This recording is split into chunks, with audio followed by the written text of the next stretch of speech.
नमस्कार, स्वागत है आपका जे न्यूज में। मैं हूं आपके साथ किरण। हल्द्वानी के सर्किट हाउस में आज कुमाऊं कमिश्नर दीपक रावत ने लैंड फ्रॉड कमेटी की बैठक ली है। जिस बैठक के बाद कुमाऊं कमिश्नर दीपक रावत ने कहा, लैंड फ्रॉड कमेटी की आज सभी सदस्यों की उपस्थिति में कल 53 मामलों को कमेटी के द्वारा सुना गया है, जिन मामलों में पहले तहसील स्तर से जांच भी कराई गई थी, जिसके बाद कमेटी में इनको रखा गया था, जिसमें से 13 मामले लैंड फ्रॉड के ऐसे पाए गए हैं जिसमें FIR दर्ज की जाएगी। यही नहीं, कुछ ऐसे मामले भी आए हैं जिसमें जांच की और आवश्यकता है। वहीं कुछ मामलों में ऐसे लोग भी सामने आए हैं जो जमीनों से कारोबार तो जरूर कर रहे हैं, लेकिन कागजों में उनका नाम नहीं है, लेकिन पैसे का लेन देन उनके जरिए हो रहा है, जो पूरी तरह से गैर कानूनी है। तो वहीं इस दौरान कमिश्नर दीपक रावत ने लोगों से अपील करते हुए कहा कि जमीन खरीदने से पहले उसके कागज और उसकी दाखिल खारिज जरूर देख लें।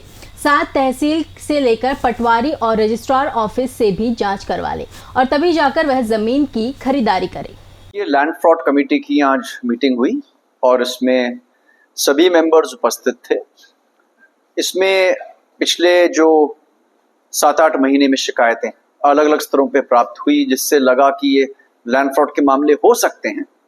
उसमें एक आप कह सकते हैं छोटी जांच, एक समरी इंक्वायरी पहले तहसील के लेवल से कराई गई। उसके बाद यहाँ पे इन मामलों को सुना गया, शिकायतकर्ताओं को भी बुलाया गया। तो कुल 53 मामले आज कमेटी के सम्मुख आए थे, जिसमें से 13 मामले ऐसे पाए गए जो FIR करने के लिए ठीक हैं, उचित पाए गए, उसमें FIR की जाएगी।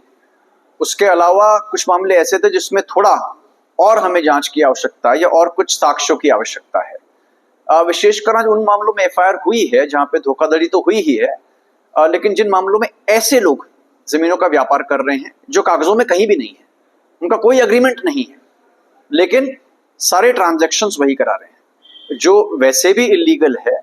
और इस परंपरा की वजह से, इस प्रैक्टिस की वजह से बहुत से फ्रॉड्स हो रहे हैं। तो कमेटी चाहेगी कि ऐसी चीजें डिस्करेज हों। साथ ही साथ मैं मीडिया के माध्यम से अवगत भी कराना चाहूंगा कि जो हमारे क्रेतागण हैं, जो भी जमीन खरीदते हैं, एक बार जरूर उस भूमि की ड्यू डिलिजेंस करवा लें, एक बार उसकी पुख्ता जांच करवा लें, संबंधित लेखपाल से पूछवा लें या तहसील से पूछवा लें, सब रजिस्ट्रार ऑफिस में जाके उसके 10 साल के एग्रीमेंट्स हैं वो चेक करवा लें। या कई बार लोग ऐसा भी करते हैं कि कोई एडवोकेट साहब के पास चले जाते हैं, वकील साहब के पास चले जाते हैं, वो भी एक तरह से उसकी पुरानी ट्रांजैक्शन डिटेल्स निकाल के देख लेते हैं कि जमीन ठीक ठाक है, कोई इस पे लोन तो नहीं लिया हुआ है। ये देखना भी बहुत आवश्यक है कि जो व्यक्ति आपको ये जमीन बेच रहा है, उसके नाम जो खतौनी में जमीन है, ऐसा तो नहीं कि वो जमीन बची केवल रस्ते की हो, बेचने वाली जमीन हो ही ना। तो मैं चाहूंगा कि इस पे भी जो हमारे क्रेतागण हैं वो ध्यान दें, लैंड फ्रॉड का शिकार ना हो। और बाकी कमेटी के सम्मुख जो मामले आएंगे उनको तो खैर हम विस्तारित करते रहें। ये खबर तैयार की थी हमारे संवाददाता दीपक अधिकारी ने। फिलहाल इस खबर में इतना ही। बाकी की तमाम खबरों के लिए आप देखते रहिए जे न्यूज। धन्यवाद।